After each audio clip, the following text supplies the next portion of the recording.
Advocate صاحب legal notice کیسے بھیجتے ہیں اور خرچہ کتنا ہوگا یا اونلی اسٹامپ پیپر؟ دیکھیں ایک چیز کو سمجھیے گا، لیگل نوٹس جو ہے وہ کوئی بھی وکیل کسی بھی شہر میں کسی بھی فرد کو آپ کے بہاف پہ بھیج سکتا ہے، یعنی کہ کلائنٹ کے بہاف پہ بھیج سکتا ہے۔ اکثر اوورسیز کلائنٹس ہوتے ہیں اور ان کے فیملیز ایشوز ہوتے ہیں جو پاکستان میں ہوتے ہیں، تو ان کے بہاف پہ لیگل نوٹس باقاعدہ طور پہ ان کی وائفس کو سرو کیا جاتا ہے تھرو کاؤنسل۔ اب کوئی بھی وکیل کسی بھی شہر میں ہو، وہ کسی بھی دوسرے شہر میں لیگل نوٹس بھیج سکتا ہے۔ اب رہی بات چارجز کی، تو یہ ڈیپینڈ کرتا ہے کہ آپ کا پریکٹسنگ ٹائم کیا ہے، آپ کا نالج کیا ہے، آپ کی ویکیبلری کیا ہے، آپ کا اسٹیٹس کیا ہے، آپ کے معاملات کیا ہیں۔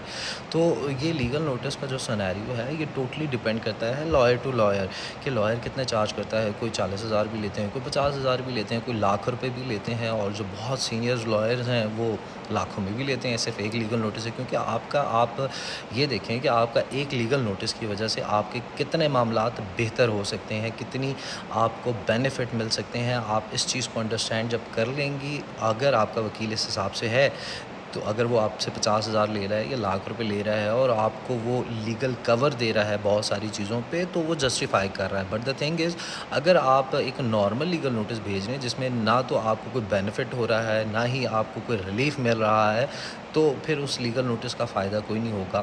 اب سمجھنے اور سمجھانے والی بات یہ ہے کہ ایکسپیرینس میٹر کرتا ہے، آپ کو کتنا ٹائم ہو گیا۔ اب جس طرح مجھے 9 سے 10 سال ہو گئے ہیں، اب کوئی اور سینئر ہوگا، اس کو اور زیادہ ٹائم ہو گیا، اس کا نالج، اس کی چیزیں اور ایکسپینسو ہوں گی۔ تو یہ سارا سنیریو ہوگا۔ اور دوسرا، اگر کوئی بالکل ینگ لائر ہے، اس کا ٹوٹلی ڈفرینٹ سنیریو ہو سکتا ہے۔ تو سمپل سی بات ہے۔